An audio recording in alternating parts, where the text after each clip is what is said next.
어서 오십시오. 안녕하세요. 네. 기자님은 거짓말 잘하는 편인가요? 거짓말을 안 하는 편은 아닌데. 뭐 영화가 진짜 별론데 감독님 어땠어요? 그러면 좋았던 것 같아요. 뭐 이런 거. 그러지는 않고요. 안 좋았는데 좋았다고 하지는 않고요. 네. 그러니까 모든 영화가 단점만 있을 수는 없잖아요. 그렇죠. 그러면 이제 장점들을 말씀을 드리죠. 우선은. 그 정도의 어떤 편집. 그 이후에는? 그 다음엔 이제 기사로. 까요? 아니 근데 저는 그렇게 딱 느껴지게 못해요. 뭘요? 이게 까고 있구나. 그러니까 지금 하신 표현을 빌려오면 그렇게 느껴지는 글은 잘 못 쓰는 것 같아요. 그냥 종합해 보면 그러니까 단점이 더 많다는 얘기군 정도일까요? 그래서 좀 야단도 많이 맞아요. 기사가 선명하지 않다고. 거짓말 글쎄요. 오늘따라 정말 되게 생기 있어 보이세요. 반어법을 구사하기 시작하시는군요. 머리가 방금 감은 것 같고요. 약간 몇 가닥인지 셀 수 있는 상태인데요. 마감이시죠? 네. 네. 써있나 봐요, 얼굴에. 네. 긴 마감과 함께하는. 네. 네. 근데 어떤 날은 괜찮고 어떤 날은 피곤하고는. 그러니까 그 마감 외에도 해야 되는 일들이 있는데 네. 밀도들이 이제 주마다 몰려 있는 주가 있고 좀 마감만 하면 되는 주가 있고 또 마감해야 되는 글의 부담도 차이가 있고 하니까. 오늘은 좀 상태 안 좋은 마감인가요?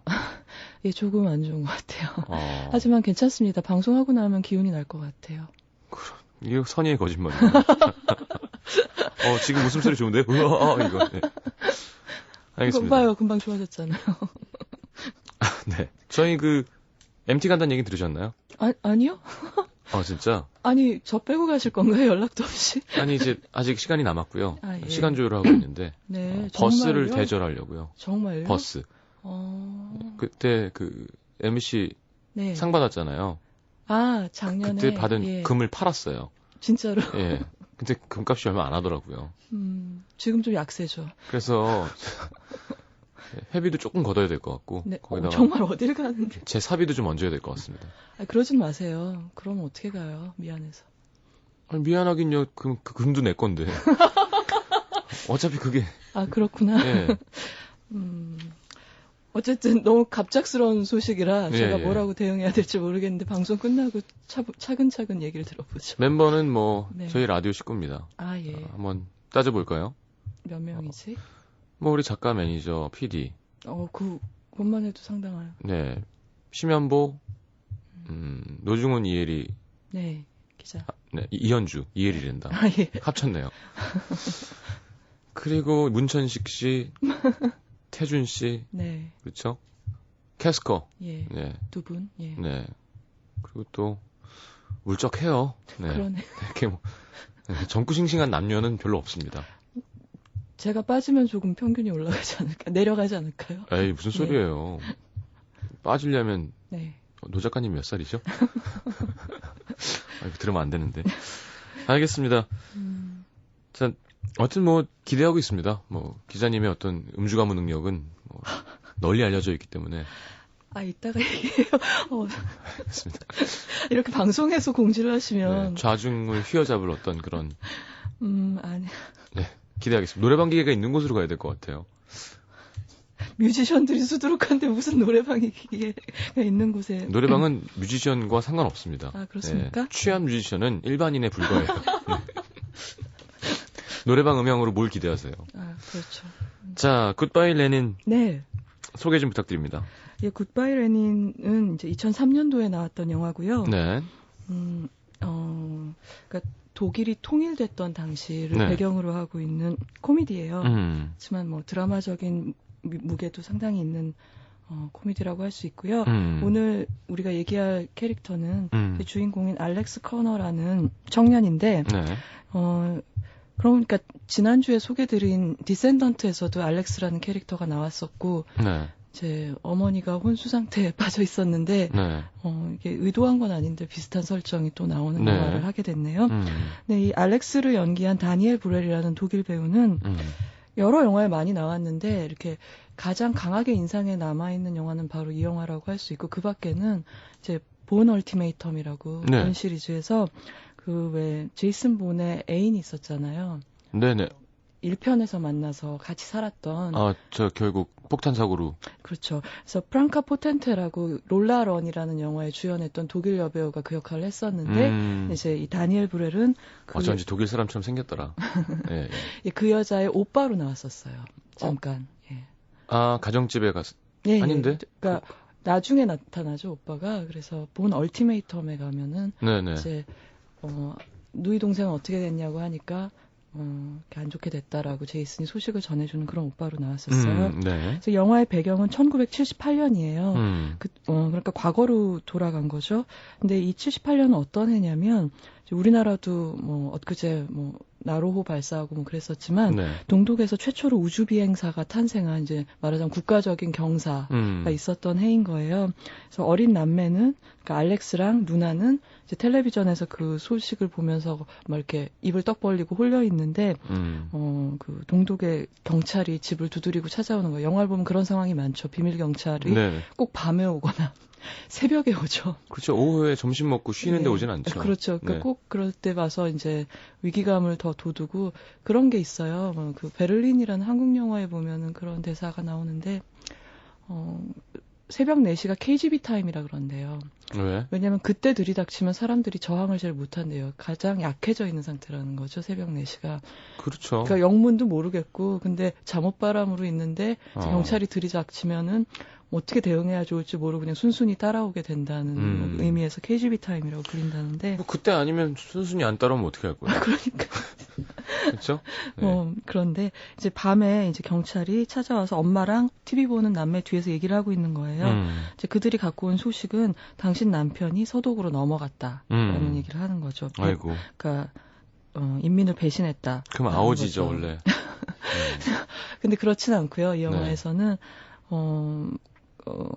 근데 이제 설정상으로 이런 거예요. 서독 여자하고 사랑에 빠져서 서방으로 우리를 배신하고 넘어갔다. 그거 이제 이중의 충격인 거죠. 네. 이게 사실이라면 그렇죠. 사랑도 배신당했고 체제도 배신하고 간 거니까. 그렇죠. 그래서 이 충격으로 엄마는 이제 우울증의 말까지 잃어버려요. 실어증까지 걸리는 거예요. 그리고 8주 동안 정신을 못 차리는 거죠. 그러니까 정말 엄마가 우주로 떠나버린 것 같은 거예요. 근데 이제 어린 아들인 알렉스는 엄마한테 가서 엄마 돌아와. 우리 곁으로 돌아와. 다시 정신을 차려줘라고 계속 말을 걸고 8주 후에 다시 정신을 차린 엄마는 돌아오자마자 아빠 물건들을 막 내다 버리기 시작합니다. 그리고 아버지 얘기는 이 집안의 금기가 되는 거, 금기 화제가 네. 되는 거고요. 근데 어머니 직업은 교사였어요. 교사인데 이제 그때부터 엄마는 애들을 키워야 되니까 더 기운을 내기도 하지만 마치 남편을 빼앗아간 그 서방 여자한테 복수라도 하듯이 더욱더 열렬한 그 사회주의 국가의 이념. 옹호자, 네. 열혈 당원이 되는 거예요. 한 10년 있으면 통일이 되죠. 그러니까 78년이니까. 네. 그래서 이제 영화는 10년 후로 넘어가게 돼요. 네. 이제 점프를 해서 10년 후로 돼서 이제 시제는 1989년 10월. 그렇죠. 그러니까 베를린 장벽이 무너지기 직전쯤이 되는 거죠. 그래서 10월이 돼 있고 이제 알렉스는 10살 더 먹은 청년이 돼 있는 거예요. 그리고 이제 직업은 TV 수리 회사에 다니고 있어요. 네. 네, 한참 그 개방화 물결이 동구권과 뭐 소련에 일어나던 시기잖아요. 네. 그러니까 그 시위 군중들이 젊은이들이 폭력 반대 언론 자유 이런 슬로건들을 외치면서 이제 시위를 하고 거리에서 시위를 하고 있는데 그 중에 네. 알렉스도 있는 거예요. 네, 어머니가 어딘가를 가다가 시위 때문에 택시가 막혀서 내려서 지하철을 타려고 걸어가다가 우연히도 이 시위대를 마주치게 되는 거예요. 처음에는 경찰이 과잉 진압을 하고 있어요. 네. 때려서 진압을 하고 있는데 그걸 네. 보고 어머니가 놀래서 그러지 말라고 왜 그러냐고 말리려고 하면서 처음에 시위대를 때리는 경찰이 충격이었는데 그 다음에는 눈길을 돌리는 순간 경찰한테 맞아서 끌려가고 있는 자기 아들을 발견하게 되는 거죠. 그리고 그 자리에서 충격으로 기절을 하시게 됩니다. 참 기구한 삶이네요. 그렇죠. 네. 자, 노래 한 곡 듣고 돌아와서 네. 줄거리를 더 듣도록 하겠습니다. 네, 이 영화의 사운드 트랙 중에서 한 곡 들을게요. 네. 이제 우리한테는 아멜리에라는 영화 사운드 트랙으로도 잘 알려져 있는 음악가인데요. 네. 이안 티어센의 연주곡 서머 78 듣겠습니다. 네.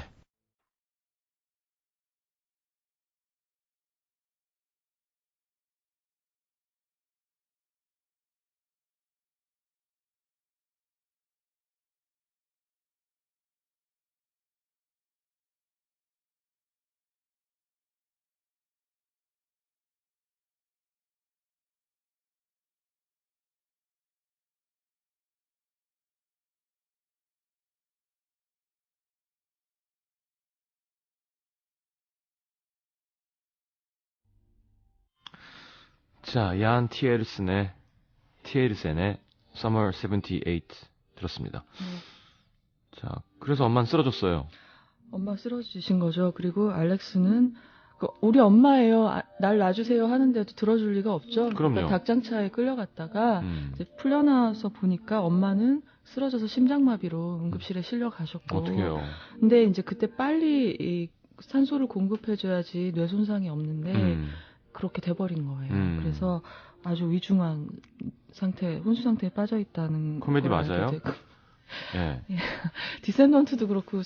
설정은 비극인데 장르는 코미디고 이런 상황이 계속되네요. 네. 근데 의사 말이 다시 못 일어나실 수도 있다. 일어나셔도 이제 어떤 상태이실지 장담할 수가 없다. 그리고 마냥 이제 자식들은 엄마가 깨어나시기만 기다려야 되는 상황이 된 거예요. 네. 근데 워낙 아까 어렸을 때 설명에서도 느끼셨겠지만 원래 효자인데다가 한 번 어렸을 때 아버지가 준 충격으로 그렇게 쓰러졌던 엄마를 자기가 두 번째 쓰러뜨렸다는 어떤 죄책감까지 얹혀져서 알렉스는 너무너무 정성껏 엄마를 간호하게 돼요. 네. 어느 정도냐면 이제 아무리 코마 상태라도 계속 말을 걸어드리는 게 좋다고 의사가 그러니까 네. 자기가 없을 때는 엄마한테 얘기하는 녹음을 이제 해가지고 테이프를 계속 틀어드리고 오늘 일어난 일들 말씀드리고 그러는 거예요. 근데 엄마가 잠든 사이에 네. 마치 이 꼴을 안 보려고 혼수 상태에 빠지신 것처럼 격동의 시기가 동독에는 닥치는 거죠. 그렇죠. 그러니까 아시다시피 베를린 장벽 막 무너지고 네.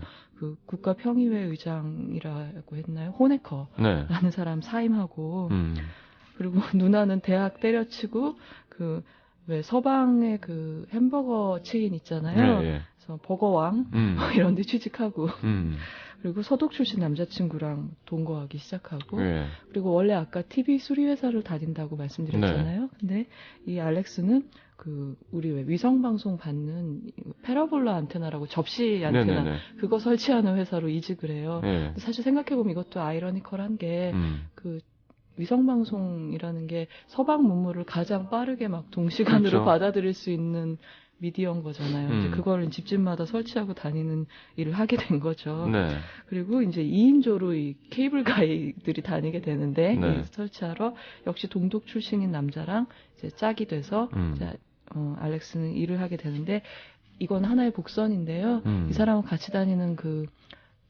짝이 파트너가 감독 지망생이에요. 우연히도. 이건 이따가 얘기가 진행되면은 이 설정에 어디 쓸모가 있는지 알게 됩니다. 네. 근데 이렇게 엄마가 쓰러진 사이에 유일하게 일어난 좀 긍정적인 일은 뭐냐면 아까 시위하다가 잠깐 마주쳐서 호감을 가졌던 아가씨가 있었어요. 네. 라라라는 아가씨인데 이 아가씨는 러시아 교환학생이에요. 이름 동독. 좋다. 이름 라라. 좋아. 이름 예쁠 것 같아요. 예뻐요. 봐봐. 러시아 라라. 닥터집하고 라라. 근데 그 아가씨가 마침 우연히도 엄마의 간호사인 거예요. 그래서 그렇게 병원에서 재회를 하게 되고 엄마가 잠든 사이에 이제 둘이 사귀게 되죠. 근데 호감을 가질 수밖에 없어요. 이렇게 엄마한테 정답게 잘하는 데다가 가끔은 그 엄마한테 들려주는 녹음 테이프에다 엄마 라라라는 애가 있는데요. 뭐 되게 예쁘고요. 뭐 네. 어떤 버릇이 있고요. 이런 거를 우연히 간호하다 듣게 되면 얼마나 감동이에요. 그래가지고 둘이 이제 커플이 되는데 8개월이 흐른 후 네. 둘이 엄마 옆에서 엄마가 당연히 혼수 상태인 줄 알고 맘 놓고 키스하고 있는데 어머님이 깨어나신 거죠. 그 타이밍에. 그 타이밍. 도움이 안 돼. 아니 이러면 안 되죠. 깨어나신 건 경사인데. 네. 그렇게 얘기하면 안 되죠. 다행이네요. 아주 다행스럽습니다. 로맨틱한 거였으면 다행이고요. 예, 예. 로맨틱한 거였어요. 근데 깨어나는데 이제 의사가 이런 얘기를 하는 거예요. 안심할 수 없다. 조그만 충격에도 그렇죠. 근데 절대 안정. 예. 약간의 흥분도 충격도 굉장히 치명적일 수 위험하다. 있다라는 얘기를 하는 거예요. 근데 이게 웃긴 게 온 세상이 지금 지뢰밭이 된 거잖아요. 그렇죠. 엄마는 굉장히 열성적인 당원이었는데. 이상주의자였고 예. 당원 중에서도 딴 당원들이 약간 싫어할 정도로 이상주의자였어요. 네. 이거는 극성스럽다는 뜻이 아니라요. 그러니까 현실 사회주의도 막 비판하는 그런 이상주의자였다는 뜻이거든요. 예. 근데 엄마가 이걸 아시면 보통 상황 같으면 괜찮지만 작은 충격에도 쓰러질 수 있다는데 충격투성이잖아요. 이 세상이. 그래서 어떻게 해야 되나라고 궁리를 하다가 어머니를 퇴원을 시켜서 집에서 돌보기로 하고 엄마가 아직 침대 밖으로 못 나오는 상태라는 사실을 이용해서 이제 동독 사회주의가 아직 잘 나가고 있다. 번영하고 있다는 거짓말을 하기로 해요. 네. 그러면서 이제 그 주변을 전부 아무것도 변하지 않았다는 식으로 옷도 다시 옛날 패션으로 갈아입고 네. 사실은 사람들은 막 예전 옷 촌스럽다고 안 입고 있는데 현실에서는 서방 옷으로 다 갈아입고 그렇죠. 있는데 옷도 집에 들어오면 갈아입는 거군요. 그렇죠. 이렇게 갈아입고 그다음에 엄마가 먹고 싶어 하시잖아요. 이제 혼수 상태 동안 못 먹은 게 많으시니까 어떤 피클이 먹고 싶다 그러는데 이제 통일이 되면서 그 동쪽 물건이 질이 떨어지잖아요. 사회주의권으로. 그래서 다 생산이 중단된 거예요. 이제 슈퍼마켓의 모든 선반 위에는 서독 물건으로 꽉 채워져 있고 미국 물건으로 채워져 있고 그런데 그걸 다시 다 구해야 되는 거예요. 그러니까 어떻게 해야 되냐면 재활용 쓰레기장에서 빈병 수거에 나서서 이제 버려진 옛날 병들을 찾아서 소독 물건을 넣어서 그렇죠. 소독해서 상표 새로 붙이고 거기다가 이제 서독 피클로 채워 넣고 이러는 거예요. 근데 재밌는 건 얘가 이렇게 쓰레기장 뒤지고 있으면 지나가던 노인이 막 한탄해요. 젊은 청년이 서독놈들이 우리를 이렇게 만들어서 쓰레기나 뒤지게 만들었어. 이렇게 막 세상을 개탄하고 그런 거예요. 그러니까 어떤 상황이 이제 알렉스한테는 있는 거냐면 모두가 새 것을 찾아서 막 헤매는데 이 사람은 옛 것이 귀해진 역설적인 상황이 된 거고 그렇죠. 알렉스한테는 어디가 보물창고냐면 사람들이 집을 막 통째로 버리고 서쪽으로 넘어간 집들이 있는 거예요. 동베를린에. 그러니까 그냥 뭐 가구, 물건 이런 거 그대로 놔두고 그냥 얼마나 가치가 떨어졌으면 그랬겠냐는 걸 알 수 있죠. 그런 집 하나 발견하면 보물섬인 거죠. 그렇죠. 거기 엄마한테 이제 갖다 드릴 물건이 굉장히 많은 거니까. 그리고 또 어떤 코미디가 있냐면 화폐도 개혁을 했잖아요. 그렇죠. 통화를 통일해야 되니까. 그러니까 물론 이제 동독 돈의 가치라는 건 서독 돈에 비해서 비교가 안 되는데 이제 그때 서독이 왜 통일 비용을 치렀다고 사람들이 얘기하잖아요. 그래서 1대2 정도의 비율로 화폐를 바꿔줬어요. 근데 어느 시간까지 돈을 안 가져가면은 안 바꿔주는 건데. 그렇죠. 엄마한테 갑자기 왜 돈을 달라고 해야 되나.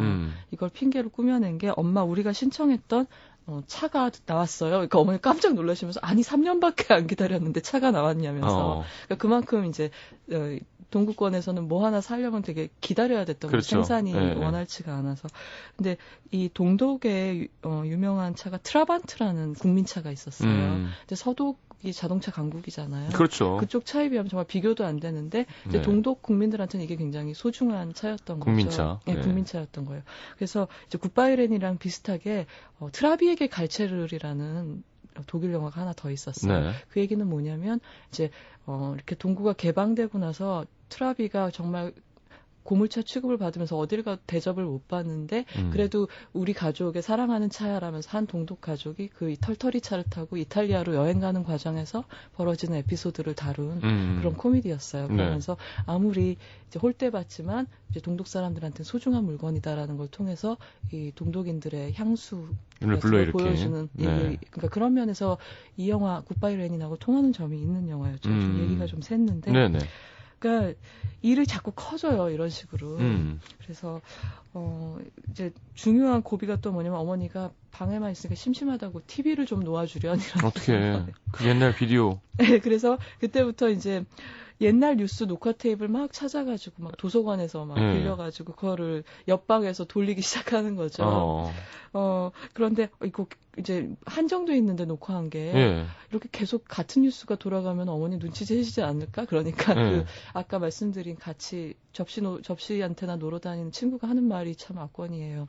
괜찮아. 원래 어차피 똑같은 뉴스들만 나왔었잖아. 그렇지, 뉴스가. 이렇게 얘기하는 거야. 그리고 이제 점입 가경으로 이제 녹화된 걸 돌리다가 한계가 오니까 이제 스스로 이 친구가 앵커나 리포터로 변장해서 코미디가 맞군요. 그렇죠. 그래서 가짜 뉴스를 막 찍는 거죠.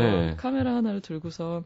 근데 이거랑 비슷한 코미디가 또 하나 있었는데 비카인드 리와인드라는 잭 블랙이 나오는 영화가 있었어요. 그 영화는 뭐냐면 비디오숍이 배경이었는데 어느 날 비디오숍이 번개를 맞아가지고 비디오 테이프가 마그네틱이 다 손상된 거예요. 하얗게 지워진 거예요, 모든 영화가. 그래가지고 손님들이 터미네이터 2 빌리러 오면 터미네이터를 찍는 거예요, 빨리 거예요. 급하게 찍고 3리 영화로 찍어서 빌려주고 이런 잭 블랙다운 발상이네요. 그렇죠.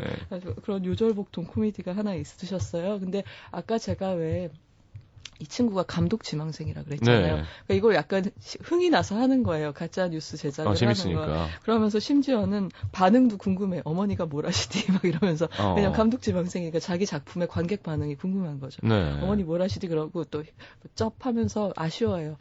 너무 이번에 잘 나왔어. 어머니만 보시기 너무 아깝다. 그런 장면들이 소소한 코미디로 이제 과정에서 흘러가게 됩니다. 그렇군요. 네. 자, 이게 소리가 좀 들어가는 것 같아요. 진짜? 예, 옆 스튜디오에서 지금 라이브 녹음을 하고 있는 것 같습니다. 이게 귀신이 네. 이렇게 하는 게 아니고 네. 옆방 드럼 소리가 새 들어오고 있다는 거 너무너무 죄송합니다. 제가 마이크를 낮추려니까 기자님 목소리가 안 들리고 이걸 올리려니까 기자님이 랩을 하는 것 같고. 어떻게 하죠? 괜찮으신가요? 연주 끝났나 보다. 저희는 2부에 넘어 네. 와서 줄거리를 좀 더 말씀드리겠습니다. MBC FM for you. FM for you. 91.9. 자, 그래서 이제 막 어제 좀 조용해졌네요. 영화를 저희가 이렇게 시설이 좋지 않습니다. 네. 너무 적나라하게 청취자 지금 쓰고 계신 헤드폰도요. 장난 아니고요. 근데 이런 상황이 닥치니까 제가 어떤 기억이 나냐면 네. 이 서울에 예술극장이 하나 있어요. 네. 시네마테크가 있는데 그 극장도 약간 낡은 극장이에요. 옛날부터 있던. 네. 근데 그 옆이 이제 콜라텍이라고 아시죠? 예. 그런 게 있는데 그러니까 그 소리가 다 들어오는 거예요. 연극하는데? 영화를 상영하는데 예술극장이에요. 예. 근데 이게 말씀드린 대로 예술 영화 트는 극장이기 때문에 이제 고다르 영화를 보고 있는데 옆에서 쿵짝쿵짝 그러는 무슨 폭스트로트 음악이 들리면 이제 혼동이 되는 거예요. 이게 예술 영화라서 이상한 걸 깐 건지. 예술 영화라서 이런 화면박 사운드를 어떤 거리두기 효과로 일부러 넣으신 건가 아닌가 이런데 나와 보면 이제 옆에 콜라텍에서 흘러나온 음향이고 네. 그랬던 생각이 납니다. 근데 저희 예술 방송도 아닌데. 그러게 말입니다. 이제 연주가 끝났네요. 네. 줄거리를 계속 할까요? 열악한 걸로 치면 사실 사단군악대 이런 데 가면요. 네. 키보드가 있는데 키보드가 2가 한 7개가 없어요. 그래서 그거 없이 쳐야 돼요. 그러면 갑자기 이제 조바꿈을 한다거나. 곤란하죠. 네. 조바꿈 할 만큼 고급스러운 음악도 필요 없을 뿐더러. 이가 몇 개 없어요. 정말 재밌네요. 되게 슬프죠. 네. 그럼 그 부분은 음성으로 그 음은. 그렇죠. 그래서 서스틴이 없어서 페달이 없어서 이렇게 움직일 때 자기가 알아서 음을 끊지 않아야 되는 경우도 있고. 그 자체 페달. 예. 하여튼 그래서 속상하면 지가 사비로 사오는 겁니다. 그럼 이제 군의 소중한 자원이 되죠. 우리도 그러면 계란판을 붙일까요? 사비로? 계란판 붙이는 가격도 만만치 않은 걸로 알고 있습니다. 제가 예전 제가 다니던 포장마차가 너무 시끄러워서 이모 이거 계란판 좀 붙이자. 그 가격을 알거든요. 꽤 나오더라고요, 그것도. 그렇군요. 그럼 없었던 일로 하겠습니다. 알겠습니다. 그러면 줄거리로 돌아가서요. 예. 근데 이 소동극의 앞권은 뭐냐면 집 맞은편 건물에 그 빨간 그 콜라 있잖아요. 네. 콜라 광고 배너가 딱 하니 걸리는 거예요. 엄마가 창에서 보시고 어머니는 저게 뭐냐 그러시는 거죠. 상상할 수 없는 상황이니까. 그래서 여기에 대한 이제 설명을 핑계를 대느라고 또 가짜 뉴스를 찍는데 그 뉴스 뉴스의 내용인즉슨 연구 결과 원래 이 콜라는 50년대 동독에서 발명됐던 걸로 밝혀졌다. 그래서 동독 거다. 저작권이 동독에 있는 걸로 놀라운 사실이 밝혀졌다. 이런 거예요. 어디까지 갈까요, 거짓말이? 그래서 나중에는 그래요. 이제 누나가 어떡할래? 이제 아예 도시 전체를 정비해라. 막 그렇게 이제 비웃게 되는 일까지 생기는데. 이러다 이 이야기의 이제 중요한 사건 하나가 뭐냐면 아까 누나가 그 버거왕 체인에서 일한다고 말씀드렸잖아요. 근데 그 중에서도 이제 드라이브인 드라이브스루 지점 있잖아요. 그러니까 차 타고 주문하는 드라이브인은 극장이구나. 차 타고 주문해서 바로 이제 햄버거를 가져갈 수 있는 거기서 일하고 있는데 아버지랑 거기서 10수년 만에 재회를 하는 거예요. 그래서 10여 년 만에 부녀 간의 대화를 하는 것이 실상 이런 거죠. 아버지가 치즈버거 셋, 감자튀김 하나 라고 딸한테 10수년 만에 하는 말이 그거고 딸의 그 대꾸라는 것은 찾아주셔서 버거왕을 찾아주셔서 감사합니다. 근데 실제로 바람 펴서 간 거예요? 소독을 망명한 거예요?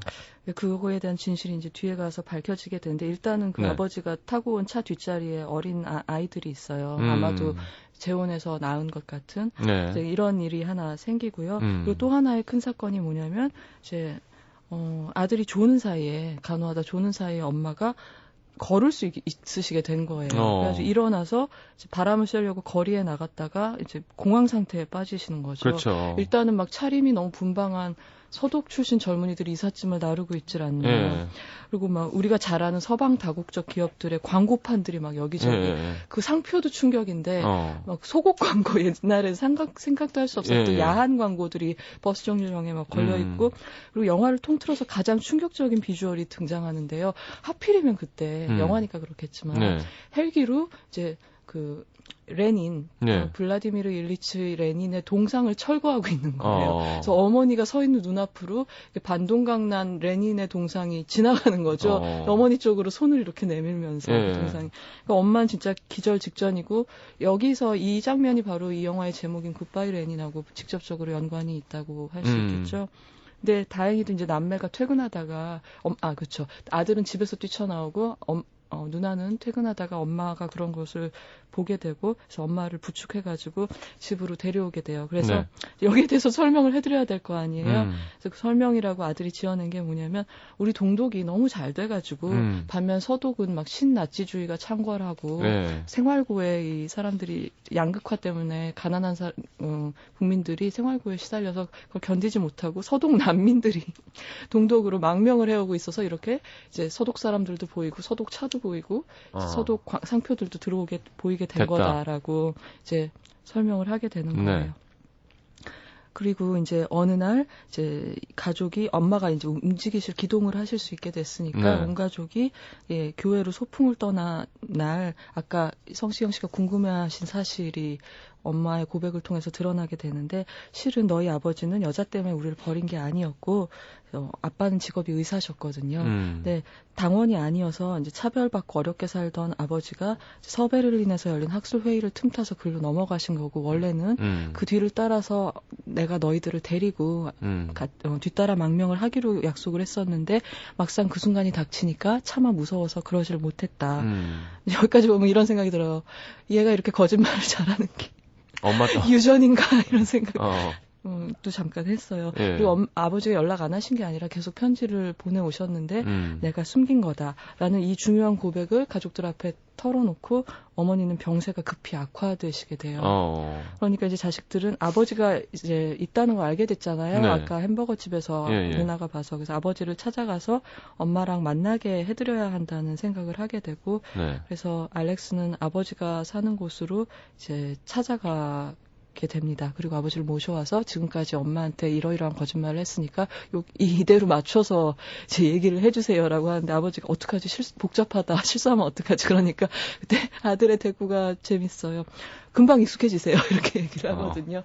그래서 그렇게 엄마 아빠도 재회를 하게 되는데 근데 이 대목에서 알렉스가 몰랐던 거는 아버님을 모셔오는 사이에 그 여자친구인 라라 간호사라고 했잖아요.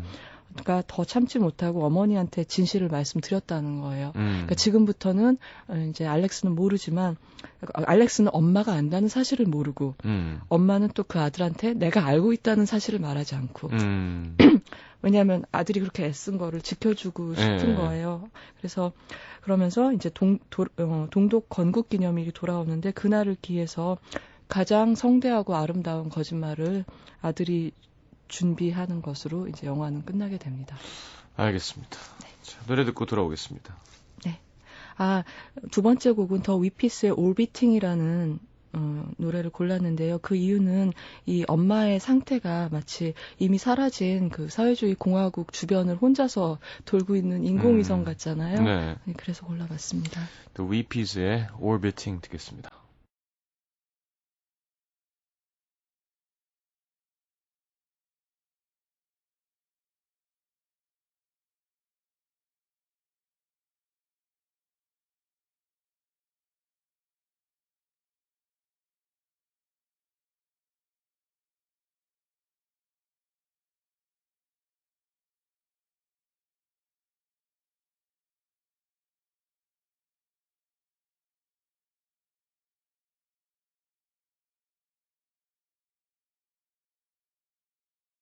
자, 캐릭터 얘기를 좀 해야겠죠? 예, 캐릭터 얘기하기 전에 약간 영화 전체에 대해서 네네. 정리를 해드리자면, 이 설정은 거의 시트콤이잖아요. 이런 그렇죠? 얘기 자체가. 네. 어떻게 보면 말도 안 된다고 할 수도 있고, 그런데 이제 설정은 시트콤인데 얘기 자체 좀 쓸쓸한 면이 있어요. 왜냐하면 이 코미디에는 이제 비록 통일은 됐지만 그 어느 순간 2등 시민이 돼버린 그런 그 옛 동독 국민들의 이제 슬픔이랑 그다음에 옛날 동독 사회에 대한 향수 같은 게 들어있거든요. 네. 그러니까 그리고 또 이 영화를 통해서 알 수 있는 사실이 뭐냐면 우리는 이제 서방에 속해 있기 때문에 그냥 그 옛날 그 사회주의권이 감옥 같고 무서운 나라들일 거야라고 생각하는 그런 동구권에 대한 공포가 있었잖아요. 네. 근데 그쪽에도 그런 게 있다는 거죠. 그러니까 그쪽에서 생각하기에는 이 자본주의 진영이 탐욕이 날뛰는 어떤 약육강식의 정글 같은 거예요. 그러니까 우리는 이제 서로를 배려하고 약자를 보호하고 이런 사회주의 체제에서 안전하게 살아가고 있는데 이제 장벽이 무너지고 자본주의 사회로 넘어가면 우리가 거기서 과연 살아남을 수 있을까? 그러니까 얼마나 무서운 거예요. 이 세뇌라는 게. 예. 아니, 근데 이데올로기라는 게. 어느 정도는 사실이기도 하죠. 근데 자본주의가 갖고 있는 아무래도 폐해가 있죠. 그렇죠. 그러니까 강자가 독식하는 체제가 될 수 있는 것도 사실이잖아요. 자본주의라는 게. 아니 왜 사회주의가 실패했는데요.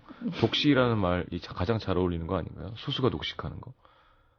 그렇죠. 그것이 현실 사회주의의 폐해였죠. 근데 네. 일단은 이제 이 사람들이 갖고 있던 그 사회주의 국가 국민들은 자기들이 가난하다는 건 물론 알고 있었어요. 물자가 부족하다는 건 알고 있었는데 이런 거죠. 그러니까 가난하지만 우리에겐 자존심이 있다. 뭔가 이 인류 사회가 이런 식으로 진보해 나가는 게 우리가 좀 느릴 뿐이지 우리가 가는 길이 맞는 것이다. 네네. 풍족하지는 않지만 결국은 이제 약자를 보호하는 체제로 가야 되고 공평하게 평등하게 살아가는 세상을 이뤄가는 게 결국은 자본주의도 우리 쪽으로 올 것이다라는 그런 또 긍지는 하나 있었던 거예요. 네네. 이제 이게 그 개봉한 영화 베를린에서 그 하정우 씨가 연기한 표정성이란 캐릭터가 하는 대사가 있거든요. 가난하지만 난 당당하게 살 수 있는다고 믿는다. 이렇게 하는데 그게 바로 이제 뭐 북한을 포함해서 이쪽 저쪽 진영의 국민들이 마지막 붙들고 있던 자존심 같은 거였던 거죠. 그렇죠. 그래서 굿바이 레닌을 봐도 그런 게 나오고요. 그래서 이제 코미디이지만 좀 쓸쓸한 면이 있는 영화예요. 그래서 어떤 장면에서 그런 걸 잘 알 수 있냐면 네. 이 엄마는 이제 착각 속에 말하자면 옛날 속에 살고 있는 거잖아요. 근데 원래는 옛날 친구들이 엄마를 문병하러 오는 건데 그 엄마한테 마치 지금 이제 동독이 안 무너진 것처럼 거짓말을 하고 이제 설정에 의해서 대화를 하다가 위로를 받고 가게 돼요. 그러니까 그만큼 이제 약간의 향수가 있는 거죠. 그 시절에 대한. 이 정도 말씀을 드리고요. 네. 그리고 이제 알렉스라는 캐릭터에 대해서 말씀을 드릴게요. 네. 뭐 말씀드리나마나 국가대표 효자입니다. 동독 국가대표 그러니까요. 효자고요. 보면 이제 남매가 있는데 누나는 좀 안 그래요. 보면은 막 짜증도 내고 성급하고 이거 언제까지 할 거냐 이러고 나중에는 그 새로 사귄 서동 남자친구랑 아기를 가져서 자기네는 분가해서 나가겠다 그러거든요. 네. 근데 그럼 얼마나 힘들어요. 혼자 어떻게 그 거짓말을 유지하면서 돌볼 거예요. 근데 정말 효자라고 제가 느낀 거는 보통 이제 성인이 되면은 이제 돈으로 효도를 하거나 이제 용돈을 이렇게 봉양 드린다거나 아니면 또 마음만 드린다거나 네. 그런데 이 효도는 진짜 완전 일일이 물심양면으로 매뉴얼 효도 그러니까 네. 수공이 들어가는 효도예요. 네. 그러면 아까 말씀드렸잖아요. 피클병 주워다가 그렇죠. 젖병 소독하듯이 소독해서 씻어서 거기다 일일이 붙여야 되고 막 깔때기 이렇게 넣어가지고 이렇게 올리브 오일 같은 것도 일일이 따라서 병을 바꿔야 되니까 네. 정말 손이 많이 가는 효도를 하거든요. 그러다 보니까 이 알렉스가 일종의 이중 생활을 마치 두 집 살림하는 남자처럼 바깥에서는 바깥의 룰에 따라 살고 여기 오면 아까 말씀드린 옷 갈아입고 연극해야 되는 거잖아요. 이중 생활 하다 보니까 너무 바빠요. 그래서 네. 과로하게 되는 거죠. 그래서 아까 어머니 옆에서 제가 잠들었다 그런 것도 피곤해서 그런 네. 건데 어머니가 이런 대사를 하시거든요. 아니 얘가 예전 같지 않게 왜 이렇게 피곤해하는지 모르겠어. 비실비실하고. 근데 그 대사도 어찌나 웃기던지. 그래서 여자친구하고도 좀 약간 다툼이 있어요. 왜냐하면 남자친구 자기한테 신경을 당연히 못 써줄 거 아니에요. 그렇죠. 엄마 앞에서 연극하느라. 그러면서 여자친구가 그러거든요. 넌 어떻게 만났다 하면 2시간 안에 꼭 어딜 가야 되니? 그러니까 오자마자 하는 말이 나 2시간 안에 어디 가야 돼. 이렇게 얘기를 하니까. 네. 그런 것 같고 짜증을 내고 그다음에 이런 거짓말은 좀 병적이라고 생각해서 반대를 하기도 하죠. 근데 이 캐릭터의 그런 행동이나 말을 보면서 저는 이런 생각이 들었어요. 그러니까 이 알렉스처럼 극단적인 상황은 정말 영화적인 설정이고 네.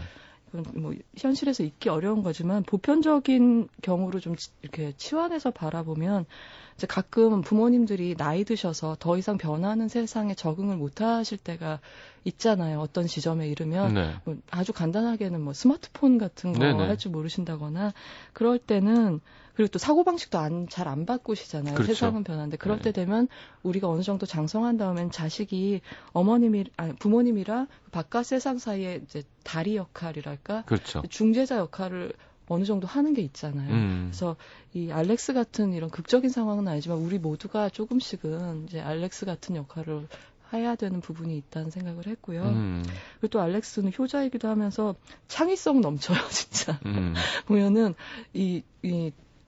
자본주의로 통일된 독일에서도 잘 살 것 같아요. 뭘 해서든지 창의력이 많아서.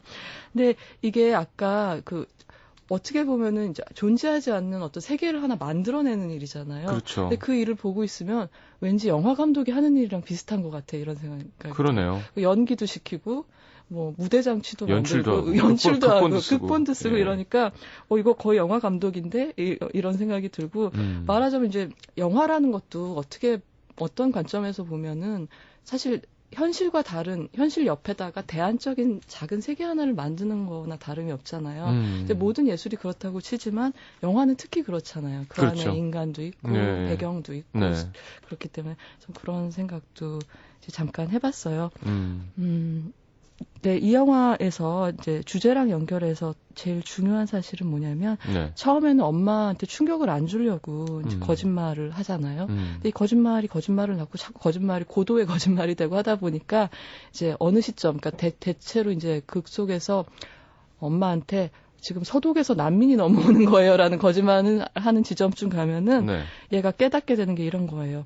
아, 엄마를 위해서 거짓말하고 있다고 생각했는데 지금 내가 하고 있는 연극이 사실은 내가 마음속에서 꿈꾸고 있던 동독의 이상적인 모습인 거예요. 시장님 말씀하신 것처럼 그러지 못했잖아요. 현실 사회주의는 부정부패가 많았고. 그렇죠. 자본주의가 실패해서 이렇게 오길 바랐는데. 예, 그랬는데 내가 꿈꾸던 실제 이상적인 사회주의 조국은 이런 거였는 걸 내가 하나씩 엄마한테 연극하는 걸 빌어서 작게 실현을 하고 있구나 이런 걸 깨닫게 되는 거예요.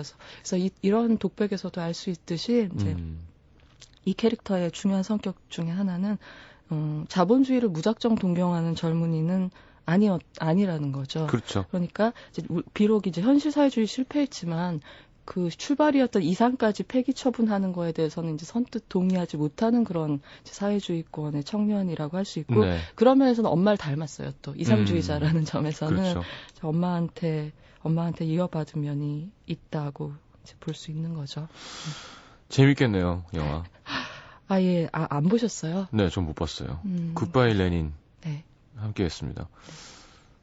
또 얼마 전 갔다 와서 그런지 또 그러게요. 예, 쏙쏙 잘 들리기도 하고요. 우리 어머니가 그러셨어요. 야, 그 김혜린가 뭔가 하는 그 여자는 왜 이렇게 말을 잘하니? 아직 2년이 다 돼가는데 뭔가 하는. 그러니까 계속. 예. 되게 된 게 많은 사람이라고 했어요. 그렇지는 않고요. 전혀 그렇지 않습니다. 좀 피곤해하는 것 빼고는 참 쉽게 피곤해진다고. 갑자기 어머님 말씀이 떠오르는데요. 네. 혹시 뭐 그런 거 상황극 하고 계신 거 아니에요? 얘는 요즘 왜 이렇게 쉽게 피곤해하는? 근데 저희 왜 헬스클럽에서 가면은 헬스클럽 다니세요? 가봤는데요. 근데 거기 처음에 가면 근육량을 재주잖아요. 근육량을 재보신 그 코치가 그러셨어요. 우리 헬스클럽 개장일에 근육량이 가장 낮은 분이 오셨다면서 저보고 가방만 메고 나갔다 와도 피곤하지 않으세요? 그러면서 이 정도 근육량이면 호흡만 해도 피곤해집니다. 그 말이 생각나네요. 유희열 씨가 여자 아이돌의 신체 체지방 근육량을 갖고 있다고. 여자 아이돌. 예. 근데 운동 안 하고 그냥 안 늙고 사는 것도 괜찮대요. 어떻게 보면 이게 저항을 통해서 계속 근육이라는 건 이게 뭔가 자극을 줘서 새로 재생시켜서 만드는 굳은 살 같은 거잖아요. 어떤 사람들은 아예 운동 안 하고 편안하게 살다가 죽는 것도 괜찮다라는 사람들도 있어요. 그렇죠. 이제 너무 심하게 그러니까 근육 운동을 하면은 늙는다는 얘기도 그래서. 근데 문제는 그렇게 심하게 하실 수 없거든요. 예를 들면. 그러기 어렵다. 여자분들 제일 웃기는 게, 예. 이거 하면 막 이두박근 생기고, 막 종아리에 알 생기면 어떻게 해요? 웬만큼 열심히 하고 잘 먹지 않는 이상 여자분들은 그렇게 안 됩니다. 네. 테니스 선수들 봐요. 세레나 윌리엄스 말고는 사실 다 그렇지 않잖아요. 그렇게 운동을 많이 하는 사람도. 네. 알겠습니다. 하체 등 운동은 좀 이제 하셔야 됩니다. 예. 항상 저한테 야단치시는 것 같아요. 운동 안 한다고. 운동하셔야 돼요. 알겠습니다. 명심 또 명심하겠습니다. 알겠습니다. 자, 굿바이 레닌 함께 했고 다음 주 영화는요? 다음 주 영화는요. 위대한 르보스키라는 코엔 형제의 영화 중에서 제프 브리지스가 연기한 듀드. 네. 듀드 캐릭터 이야기하겠습니다. 알겠습니다. 네. 마지막 추천곡은 The Chemist의 The Only Love Song. 예, 약간 시끄러우실 수도 있는데요.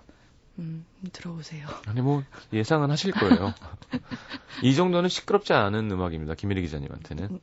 네. 자, 듣고 저는 3부에 다시 옵니다. 감사합니다. 감사합니다.